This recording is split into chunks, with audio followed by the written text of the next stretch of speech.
Bismillahirrahmanirrahim. Assalamualaikum warahmatullahi wabarakatuh. Rombakan Kabinet beberapa hari lalu dapat membentuk pasukan yang lebih jitu dan kompeten bagi menghadapi pilihan raya umum yang akan datang. Persoalannya, adakah dengan usaha ini dapat mengembalikan keyakinan rakyat untuk menghadapi pilihan raya umum nanti? 10 minit respon akan menjawab persoalan ini, tetapi sebelum itu kita saksikan sedutan ini.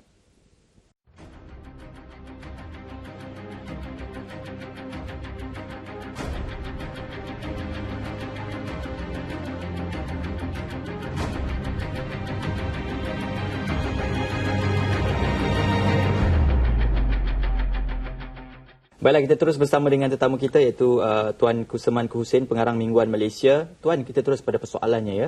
Adakah usaha yang baru saja dilaksanakan ini boleh mengembalikan semula keyakinan rakyat terhadap kerajaan Barisan Nasional khususnya? Saya fikir sebelum kita bercakap tentang keyakinan rakyat, kita kena fikir dulu tentang keyakinan orang-orang UMNO sendiri.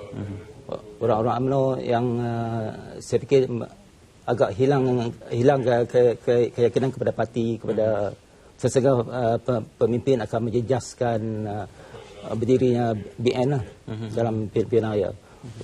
Sekarang sedang meyakinkan orang UMNO. Sebab orang UMNO memang nampak macam hilang keyakinan dan agak terpecah antara satu sama lain. Kerisauannya adakah dengan perkara ini menghasilkan dua bahagian di parti itu sendiri? Ada yang menyokong, ada yang menentang?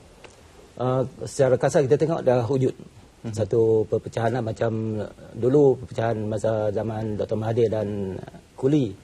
Lepas tu tahun 90-an Dr. Mahathir dengan Anwar. Dan sekarang nampak macam perpecahan tu dah ulang dan keyakinan tu kena dimantapkan dululah sebelum kita pergi kepada keyakinan rakyat jelata. Sebab itu Datuk Seri Najib memerlukan satu pasukan yang boleh bergerak dalam satu aliran.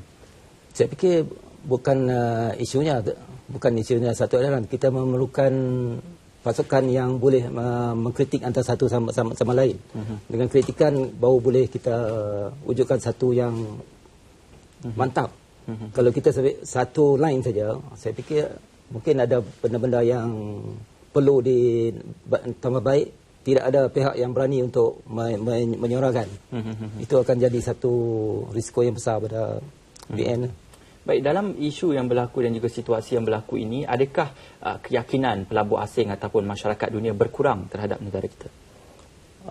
Isu keyakinan dunia saya rasa masih terlalu jauh lah. Tapi dunia khususnya Barat, dia memfokuskan kepada Malaysia. Politik Malaysia menjadi satu bahan yang selalu ditengok macam media-media Barat pun. Dan kita kena bendung benda tu di dalam negara dulu. Jangan terbongkar kepada dunia luar macam isu-isu yang menjadi pilihan surat khabar Barat sekarang. Itu satu yang sangat tidak baik. Kalau Tuan lihat kepada situasi yang berlaku ini, adakah ini boleh dikatakan sebagai satu perubahan lanskap politik yang matang dalam negara kita? Saya tidak berani cakap matang, tapi perubahan landscape politik memang wujud. Tapi untuk mengkelaskan sebagai matang, saya rasa itu satu yang agak jauh lagi lah. Kalau dalam hal ini, bagaimana Tuan melihat kredibiliti para pemimpin baru yang dilantik dalam barisan kabinet yang baru ini? Biarlah, kebanyakan orang melihat benda yang baru, satu yang segar, yang jitu.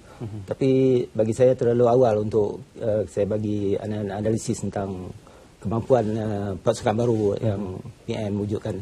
Ada yang lama diserap semula, ada yang baru saja menduduki barisan kabinet. Dalam gabungan yang pelbagai ini, bagaimana Tuan melihat mereka ataupun kesemua yang ada dalam kabinet boleh bersatu untuk memajukan lagi negara dan juga bersedia untuk pilihan raya yang akan datang? Yang saya tengok orang-orang muda macam tidak ada laluan ke dalam kabinet baru.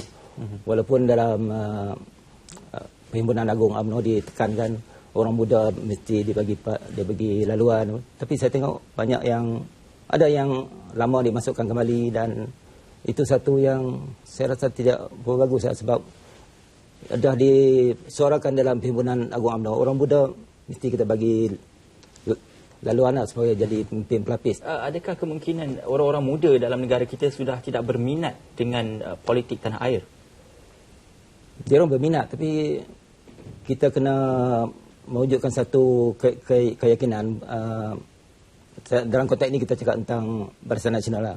Barisan Nasional bagi satu keyakinan meraihkan pemikiran-pemikiran yang berbeza dari golongan-golongan muda.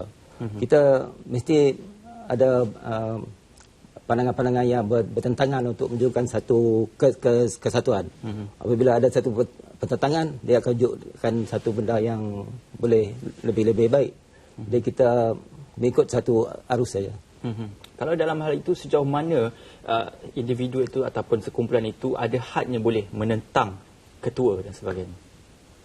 Saya fikir apa yang dijajah oleh semua parti lah, UMNO, semua parti, kritikan kepada ketua terbuka. Tapi apabila berlaku kritikan, apa yang dicakap itu tak dipraktikkan lah. Mungkin ada hal-hal lain, tapi saya tengok apa yang dicakap pemimpin terbuka, sebenarnya terbuka tapi mungkin kurang sikit lah. Mungkin perlu dibukakan lagi kritikan.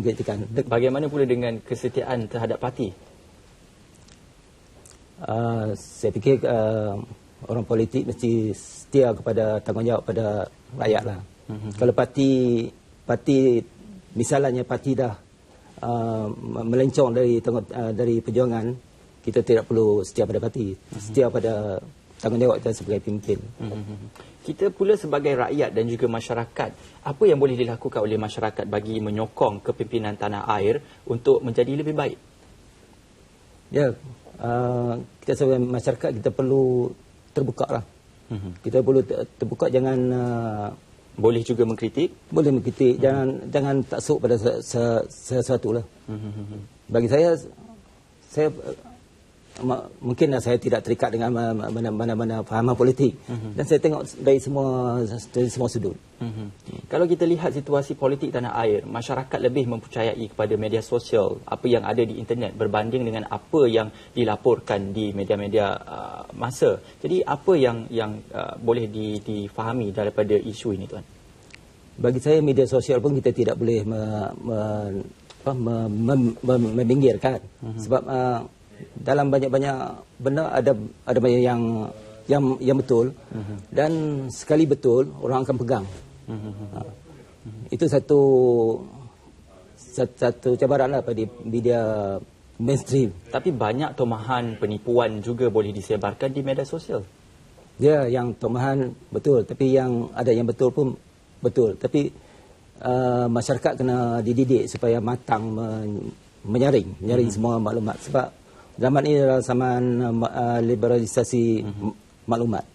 Maklumat masuk dari semua sudut, dari semua sumber. Dan kita kena mematangkan rakyatlah untuk pilih. Dan kita jangan menyekat hak individu, hak rakyat mendapat maklumat. Dan hal ini pula, bagaimana pemimpin negara kita boleh memastikan agar mereka juga turut sama-sama berada dalam kelompok masyarakat yang bergantung kepada media sosial itu? Saya fikir sejak internet dah diwujudkan, kerajaan pun dah main peranan yang sama dalam media sosial, dalam alam maya. Tapi pasukan kerajaan agak kurang strategi dalam perang maya yang mewujudkan satu perang persepsi. Sekarang persepsinya lebih pada media sosial yang tidak ada tuan. Perang maya dan perang persepsi itu juga boleh menentukan keputusan pilihan raya?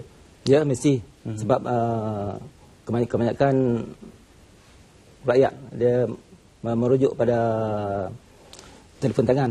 Telefon tangan yang menyediakan, yang membukakan dia orang pada benda-benda yang isu-isu dan sebagainya. Banyak benda yang rahsia, yang tidak rahsia. Dan kita kena pasukan kerajaan kena strategi yang kuat untuk menangani. Baik, jadi terpulang kepada rakyat untuk menilai dan juga memastikan sama ada kesahihan berita itu ataupun tidak. Terima kasih diucapkan kepada Tuan Kusmanku Hussein, pengarang di Mingguan Malaysia.